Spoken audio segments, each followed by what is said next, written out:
Buenas noches, vamos a comenzar la unidad 2 con este video. El primer texto que vamos a analizar es el de la ventana de Alberti y el sujeto cognitivo.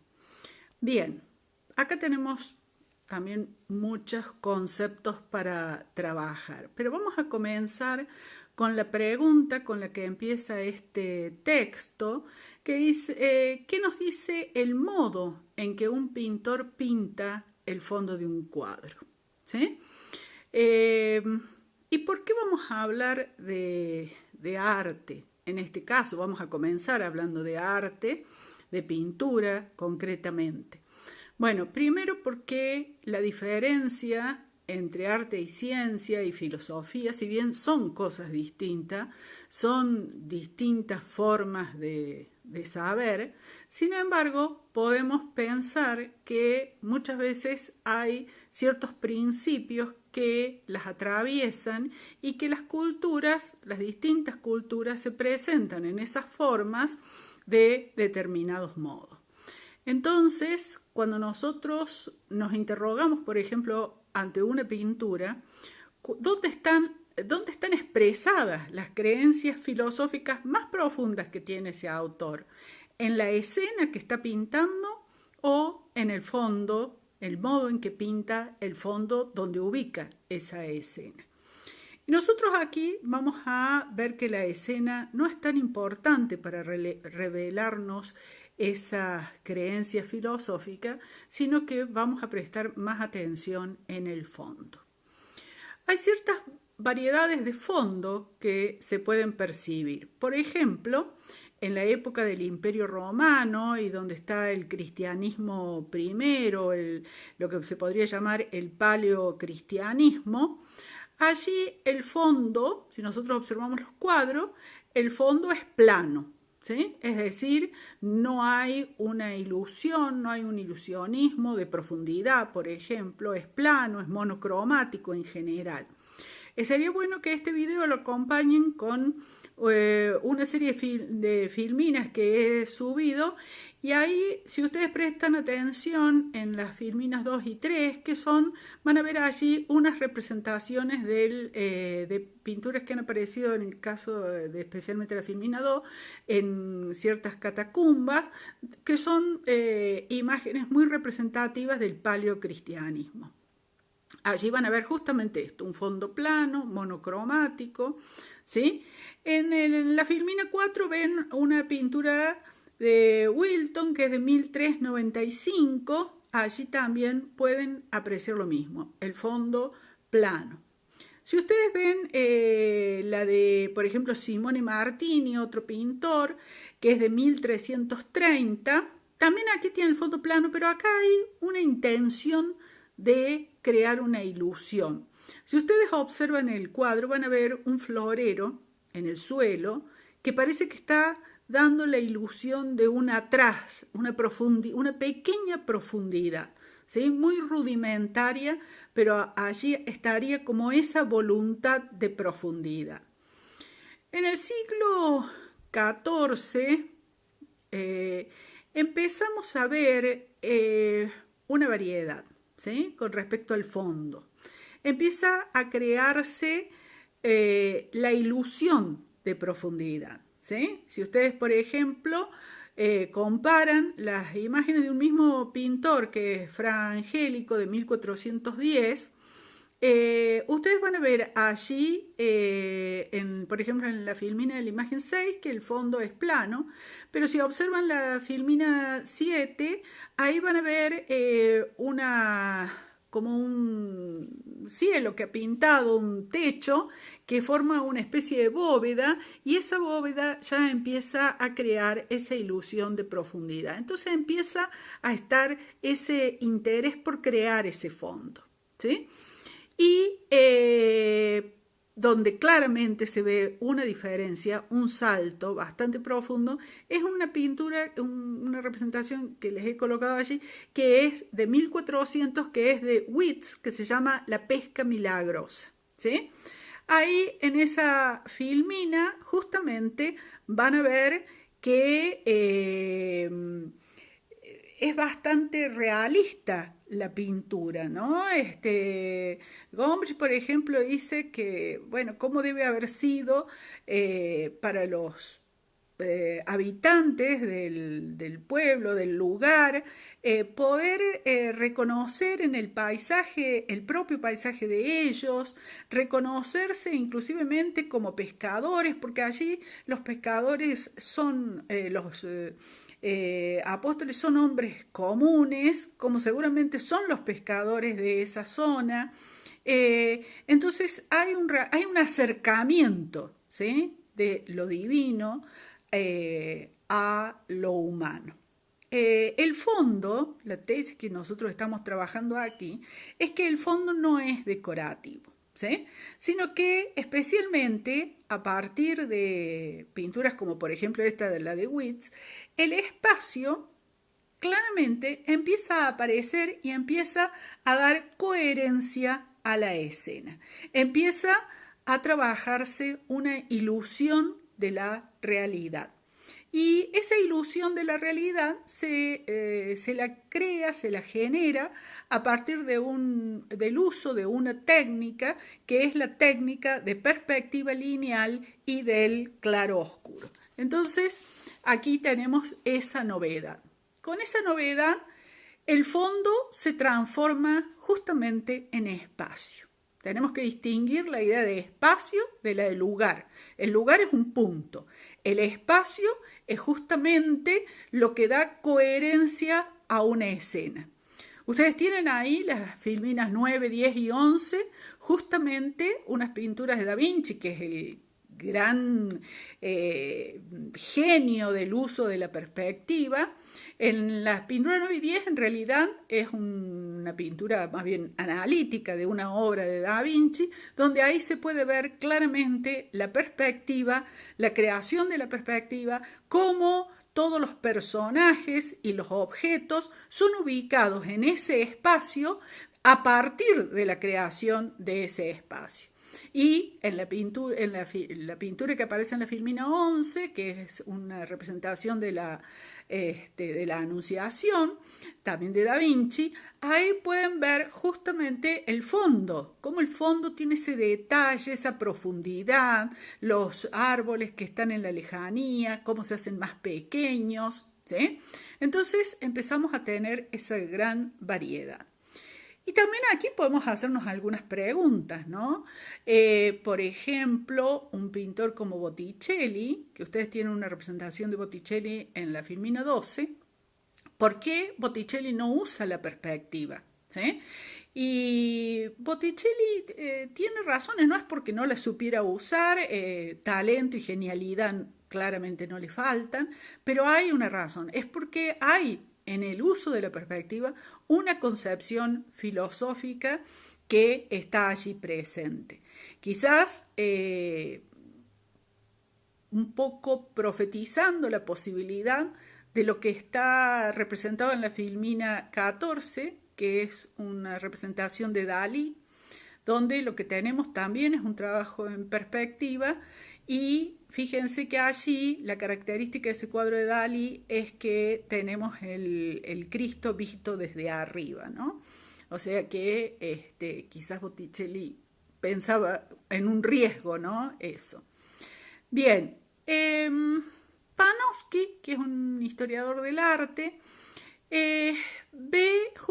interpreta que el fondo justamente representa las formas simbólicas de las creencias filosóficas que hay en distintas culturas, ¿sí? Es decir, que no es un adorno, sino que allí hay una forma simbólica que está siendo expresada. Bien, mediante esta técnica de la perspectiva, ¿qué es lo que se está representando? La forma simbólica de qué creencias, ¿no? Y allí vamos a ver algunos conceptos que van a ver que son muy similares a algunos conceptos que hemos estado viendo ya en algunos textos que hemos estado manejando. Uno de esos es la homogeneidad del espacio, ¿sí? Es decir, que esa homogeneidad del espacio va a ser para nosotros un concepto muy importante y que va a atravesar casi todo este programa de epistemología que nosotros vamos a ver. Bien, el espacio se transforma entonces en un medio consistente, estructurador. Es decir, que el espacio estructura toda la escena, toda la forma de la representación. ¿Qué quiere decir homogeneidad del espacio? Quiere decir que a partir de cualquier punto del espacio se puede construir un objeto, ¿sí? O sea que la homogeneidad del espacio va a garantizar también la homogeneidad de los objetos. Esta es una idea fundamental, la homogeneidad de los objetos, es una idea fundamental del conocimiento desde el siglo XIV en adelante, porque si los objetos son homogéneos, se pueden comparar, y esa es la base de la idea de la medida. Es decir, que para poder medir hay que poder comparar, y para comparar tiene que haber una cierta homogeneidad. Entonces, la homogeneidad del espacio garantiza la homogeneidad de los objetos. Y hay una estrecha relación entre la homogeneidad del espacio y la perspectiva. No vamos a decir qué es lo que estuvo primero, si la concepción de la homogeneidad del espacio o la técnica de la perspectiva, pero ambas están íntimamente relacionadas. La técnica de la perspectiva es el primer método artístico que permite justamente mapear punto por punto y a escala a los objetos. A los objetos no tal como esos objetos son en sí mismos, ¿sí? No se trata de representar las cosas tal como ellas son en sí mismas, sino tal como son ópticamente percibidas.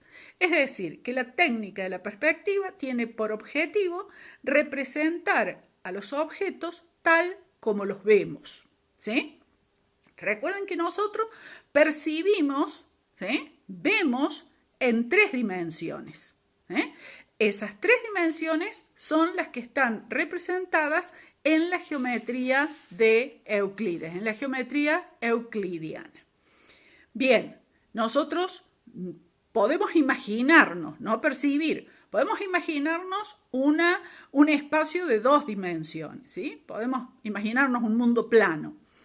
No podríamos entenderlo perceptivamente, pero sí lo podemos imaginar.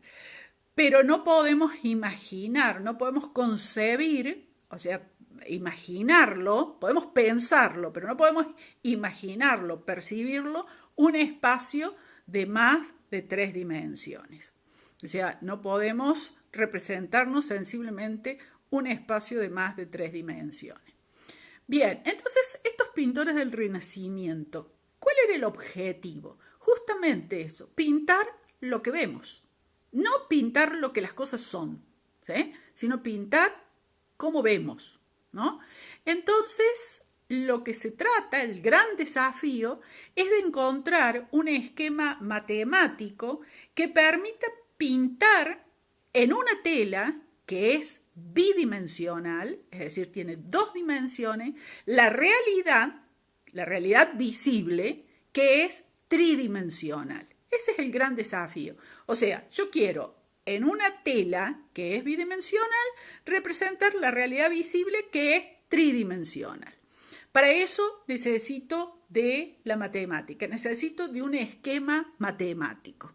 Bien, a esto es lo que se llama justamente la perspectiva artificial, para representar justamente esto, ¿no? La realidad tridimensional. ¿Qué tiene que ver esto con la epistemología? Bueno, justamente porque la epistemología ha utilizado el vocabulario visual de la representación en perspectiva. Por lo tanto, la representación en perspectiva es mucho más que una metáfora. Es más bien una gramática que nos permite entender la concepción de lo que es el conocimiento a partir del siglo XIV. Es decir, que nosotros tenemos una íntima relación entre lo óptico y la epistemología. Entonces vamos a ir relacionando estos objetivos de la técnica en perspectiva con la epistemología. Por ejemplo, tomemos lo que ustedes tienen ahí en las filminas 16 y 17. Estas son imágenes actuales que representan lo que se llama un trampantojo, o sea, una trampa para el ojo. ¿Por qué? Porque en una superficie plana nos hacen creer que hay profundidad, ¿sí? Esto lo ideó un ingeniero, pintor, que era Salomón de Caus, ¿sí? Él vivió entre 1576 y 1626. ¿Sí? ¿Y qué es lo que se proponía él? Crear una imitación del mundo visual. Es decir, es el creador de la realidad virtual. ¿Sí? Fíjense de qué época viene la realidad virtual. El objetivo era justamente el ilusionismo, ¿no? Para eso desarrolla una técnica de la perspectiva. Es uno de los que desarrollan la técnica de la perspectiva.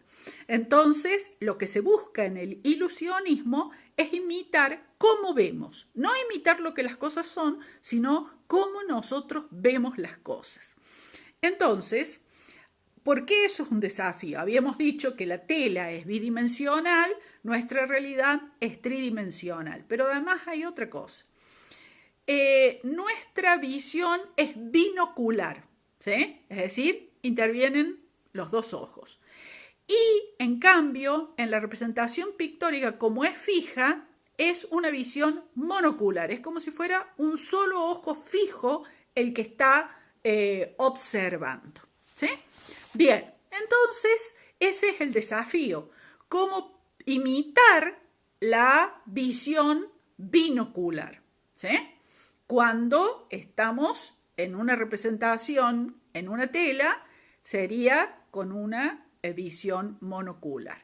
Es decir, cómo acercar la visión monocular a una visión binocular. Bien, entonces lo que se empieza a desarrollar entre los artistas del Renacimiento es un criterio de realidad visible. Eso es lo que empiezan a desarrollar. O sea, porque recuerden siempre, el problema era cómo representar la realidad visible, cómo representar lo que vemos, ¿sí? Bien, entonces esto tiene un doble aspecto que tiene que ser conjugado. Por un lado, cuando nosotros decimos lo que vemos, lo que yo veo, en este momento estoy viendo un monedero, ¿sí?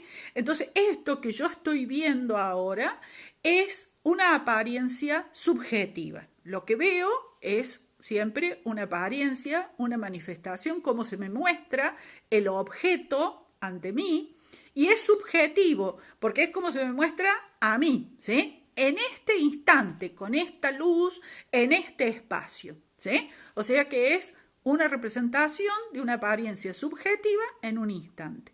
Pero además, lo que se quiere es que esa representación sea racional y objetiva, ¿sí? Es decir, cómo hacer de esto que yo veo, que es totalmente subjetivo, ¿sí?, transformarlo en algo racional y objetivo. O sea, que en ese criterio de realidad visible se tienen que conjugar esta apariencia subjetiva con esto que es racional y objetivo. Entonces ahí en el texto se plantean dos modelos de visión, dos conceptos de visión. Uno es la visión que se llama conjuntista. La visión conjuntista es lo que vamos a considerar como la visión mística, ¿sí? En la visión mística, o sea, para los místicos, la mente y el objeto se funden, ¿sí? Es decir, la mente, la percepción, el sujeto que percibe y lo percibido están fundidos, ¿sí? Entonces, esa es la visión conjuntista, no hay una separación. En cambio, en la visión disyuntiva, que es la visión que se le opone, el sujeto crea el espacio en perspectiva. Y no es un subjetivismo. ¿Por qué no es un subjetivismo? Porque no se origina, en realidad, en la experiencia empírica obtenida por la vista. No es una experiencia subjetiva, sino que el espacio en perspectiva es matemático, ¿sí? Entonces, ese espacio va a obtener del sujeto todas sus propiedades. Quiere decir que el sujeto va a organizar matemáticamente al espacio, ¿sí? Por lo tanto, no se trata de una creación psicológica de un espacio vital propio, sino que es objetivo, es un espacio matemático, ¿sí? Entonces, la visión disyuntiva se va a caracterizar porque el sujeto está separado del objeto. Entonces aquí empezamos a entender lo que significa objetividad. Y esa es una gran novedad. La objetividad supone la separación entre el sujeto y el objeto. Es el mirar desde lejos, ¿sí? El mismo Da Vinci dice en algún lugar que se puede saber mejor algo del objeto cuando lo miramos desde lejos. Cuando lo vemos muy de cerca, se nos desfigura.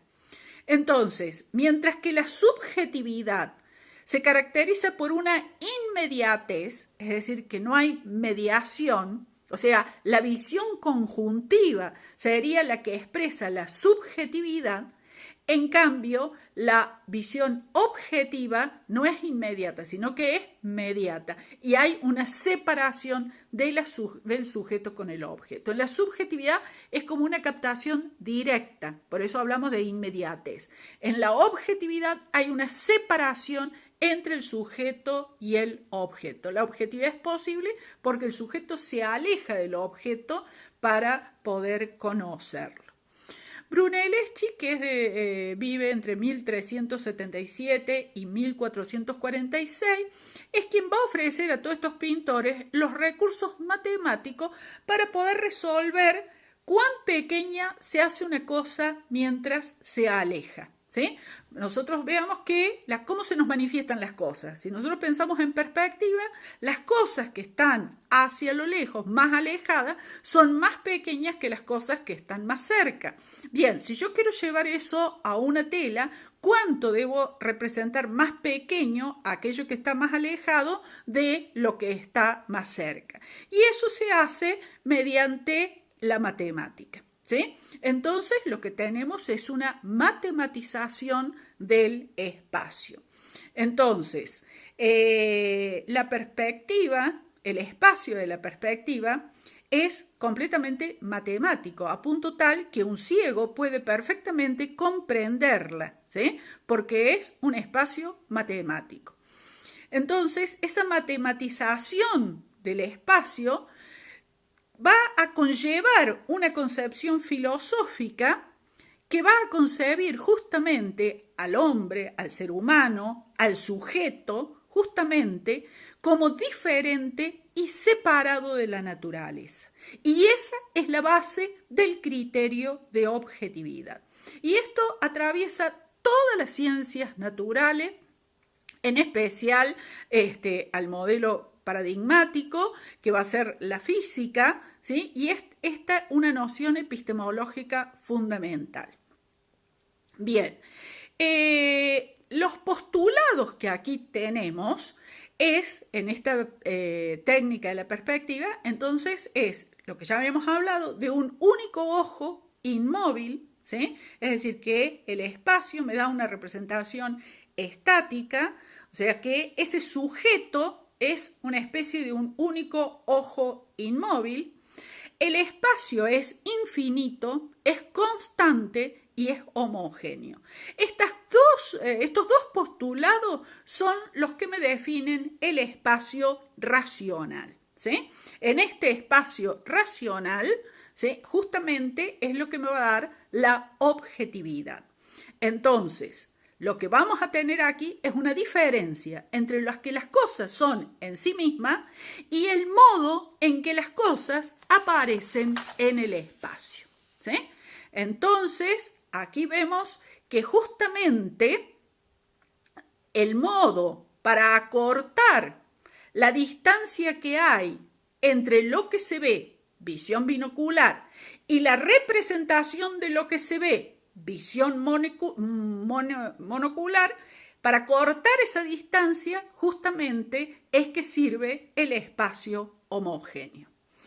Alberti, que vive entre los años 1404 y 1472, va a definir a la perspectiva como una ventana transparente a través de la cual nosotros podemos contemplar una parte del mundo visible, ¿sí? Entonces, la visión monocular lo que hace es transformar el espacio subjetivo de un individuo en un espacio matemático, homogéneo y constante. Entonces, esa es la función, digamos, de la perspectiva. Y aquí tenemos una característica, que el ojo fijo no entra en el espacio, ¿sí? Ese ojo fijo no puede mirarse a sí mismo. Y ese ojo fijo es el que se va a transformar en el modelo justamente del sujeto epistémico. Entonces, ese sujeto no pertenece al mundo. ¿Qué quiere decir que no pertenece al mundo? Fíjense, una cita de Wittgenstein. El sujeto no pertenece al mundo, sino que es un límite del mundo, ¿no? Otra en el mismo Tractatus, ¿no? Nada en el campo visual permite inferir que es visto por un ojo, ¿sí? Es decir, que nada del cuadro permite inferir el sujeto. Cuando hablamos de mundo, hablamos del cuadro, ¿sí? Hablamos del espacio y de los objetos que aparecen en ese espacio, ¿no? Foucault va a ver justamente en la representación en perspectiva lo más paradigmático de la modernidad. Es que quien ordena la representación no puede ser representado. Quien la ordena es quien la constituye, porque es quien organiza y estructura ese espacio estructurador, que es el sujeto. Sin embargo, ese sujeto no puede ingresar el cuadro. Entonces, sujeto y objeto aparecen concebidos como separados. El sujeto se separa incluso de su propio cuerpo. El cuerpo sí puede ingresar en el cuadro, pero el sujeto no, ¿sí? El cuadro es el mundo, ¿no? E introducir al sujeto en el mundo va a crear paradojas, va a crear contradicciones, ¿no? Entonces, veamos algunas paradojas y algunos problemas. Lo que llamamos introspección, que sería el verse a sí mismo del sujeto, está pensado normalmente desde la concepción conjuntista. Y eso nos va a llevar al siguiente problema. Al sujeto, cuando nosotros hablamos del sujeto, podemos verlo en un sentido epistémico o en un sentido ontológico. En un sentido epistémico es esta visión disyuntiva de la que hemos hablado. No podemos representarnos a nosotros mismos, es decir, no podemos representar al sujeto, ¿sí? Porque el sujeto es el que hace posible la representación de lo que aparece en el cuadro, pero no puede ingresar al cuadro. El sujeto es este ojo único que no puede ingresar al cuadro, que está, por lo tanto, separado de todos los objetos que aparecen en el cuadro. Ese es el sentido epistémico del sujeto, ¿eh? En cambio, el sentido ontológico es el sujeto, digamos, que estaría apareciendo en el cuadro de alguna forma, ¿sí? Esa sería la visión conjuntista, ¿no? Es la inmediatez. Responde a la pregunta del quién observa, ¿sí? Y llegamos solo por la introspección. Entonces, en ese sentido ontológico, cuando nosotros queremos ingresar, porque ¿dónde está la ontología? En todo lo que está en el cuadro. Entonces, un sentido ontológico nos haría pensar que el sujeto está dentro del cuadro, ¿sí? En el sentido epistémico, y ya lo habíamos visto esto en Kant, la idea es que el autoconocimiento no es posible. Eso es ese sujeto en el sentido epistémico. El sujeto no puede ingresar al cuadro, no puede verse a sí mismo. Pero el sentido ontológico busca, mediante esa inmediatez, captar qué es el sujeto. Entonces, pensar en un sentido ontológico del sujeto, eso nos lleva a un problema, ¿sí? Que ese sujeto en realidad no puede ser un objeto con los otros objetos del mundo, ¿sí? Por lo tanto, ese yo que fue concebido desde ese modelo conjuntista, desde esa inmediatez, ¿sí? Por lo tanto, no podemos observarlo o representarlo desde el modelo disyuntivo, ¿sí? Entonces, la ontología, que es el cuadro, el mundo, nos dice que solo hay objeto y esos objetos son los que hace posible el espacio que ha creado el sujeto. Pero yo, ¿sí? El concepto de yo, ¿sí? No soy un objeto. Yo no refiere a un objeto. No hay un algo que se corresponda con el yo. Yo soy, normalmente, cuando hablamos del yo soy, lo inmediatamente dado, ¿sí? O sea, cuando nosotros pensemos en el yo, ¿sí? Cuando yo, Leticia, el yo psicológico de cada uno, es lo inmediatamente dado. Para Kant, nosotros podríamos tener autoconciencia de ese yo, ¿sí? Que era el yo trascendental, pero no podemos conocerlo, ¿sí? La observación interna siempre sigue el modelo conjuntista porque es esta inmediatez. En cambio, cuando observo el mundo externo, tenemos ahí la distancia y por lo tanto tenemos el modelo disyuntivo.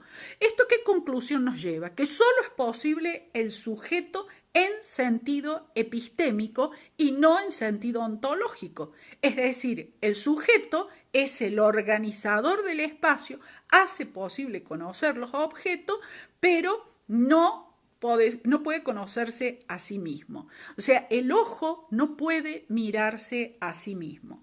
Lo único que podemos decir del sujeto son justamente esas condiciones formales del espacio que él ha hecho posible. Bien, estas ideas son las ideas que han predominado en toda la epistemología dominante actual, ¿sí? Entonces se ha tratado de representar ese sujeto, especialmente como un sujeto que puede computar los modelos de máquina de Turing, por ejemplo, y de alguna forma tratar de representarlo.